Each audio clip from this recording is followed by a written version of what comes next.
Hi，我係 Kitty，我係 Yoyo，我哋都係15歲，上年喺 Splash 度學游水。咁我哋而家就教緊小朋友啦，咁樣，然後都好 enjoy 啦。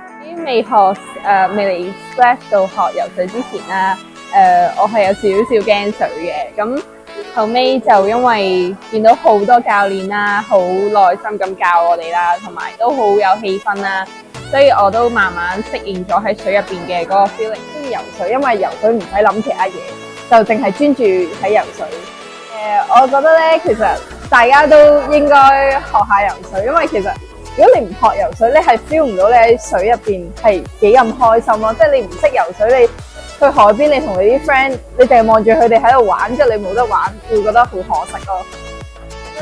即係大家都可以去突破自己啦，挑戰下自己啦，即係可能由驚水去到唔驚水，其實都係一個好大嘅進步咯。開水啦！哇！真係鬆啊